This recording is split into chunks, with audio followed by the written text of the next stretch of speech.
More questions today after a mother and grandmother were charged in the death of their 16-year-old son and grandson. Could someone have intervened? The teenager died in March, but his death was just ruled a homicide. The ME saying there was long-term neglect, including starvation. Alice Gaynor reports. The Jarvis twins, pictured here with their mother in an older photo confirmed by a relative, were nonverbal and autistic, according to police.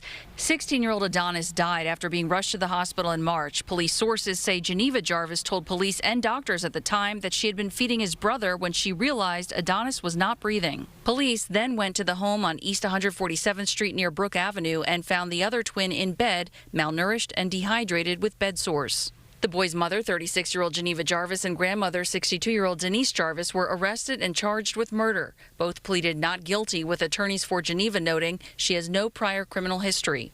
The door to their third-floor apartment was open when our crew got there. They noted a strong odor coming from inside. Neighbors told us the boys used to go to school, but prosecutors allege since at least January, the boys remained in separate rooms covered in flies and their own feces. The defendants, they say, left these children to rot and starve, telling a judge they used to be able to walk, but became unable to, laying in the same position for months. We reached out to the Department of Education to ask about whether the twins were enrolled or not, among other questions. The DOE says it can't comment on specifics, but says New York City Public Schools made extensive efforts to engage and support the family. Quote, "The loss of this young person is heartbreaking, and we grieve this tremendous loss along with their community. Our thoughts remain with those grieving." One neighbor told us she hadn't seen the twins in some time, but didn't know anything was seriously wrong. The super, who did not want to show his face, said the same. It was bad because, I mean, we should have seen it, but like they closed doors, they never came out, nothing. And it was quiet, no noise, no nothing. A relative also spoke with us off camera. He says he's angry and claims he had no idea what was going on. He says the last time he saw the twins was in December. In the Mott Haven section of the Bronx, Alice Gaynor, CBS News, New York. New questions are emerging tonight about who exactly is looking out for the city's children after a Bronx mother and grandmother were charged in the death of a boy with autism. Tonight, we're working to confirm whether the family had any prior contact with the Administration for Children's Services, known as ACS. ACS says confidentiality laws prevent it from sharing that information, but the city's independent watchdog tells us the law is leaving serious gaps in oversight. Investigative reporter Mahsa Saeidi has more. Prosecutors say 16-year-old Adonis Jarvis died after suffering from malnutrition and dehydration. His surviving twin also found malnourished with bed sores. Tonight, the boy's mother and grandmother charged with murder.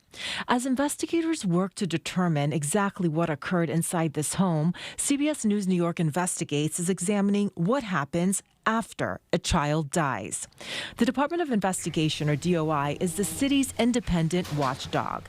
Its job is to review ACS's work, looking for missed warning signs. Last year, DOI's then commissioner told me state law was standing in the way. What we need to be able to do is take a hard, objective look at these situations when there is a child fatality, to look at the role that ACS played and to see whether it could have done something more or something better. Fast forward to now, nothing's changed. In May, DOI released this report outlining two major problems.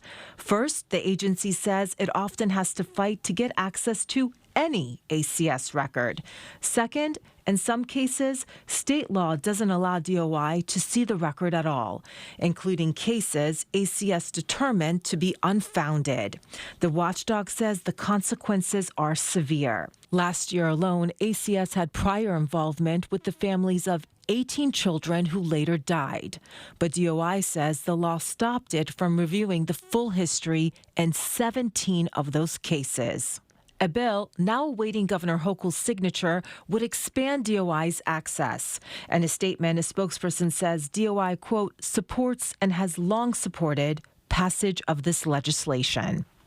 So, Mahsa, I know you're still waiting to hear back from the governor's office, but what would change specifically if she supports this bill? So we spoke with one of the co-sponsors of this bill, and we're told that if this becomes law, it's going to give DOI direct access to files that it just cannot get its hands on right now. I also reached out to ACS to see if they support this bill. In a statement, they said in part, quote, ACS is committed to transparency and we strongly support the important oversight role of DOI, to which ACS provides in-depth information on a regular basis. Well, I think this story is definitely garnering a lot of support for something to happen, questions to be answered, and accountability. Absolutely. Thank you, Mahsa.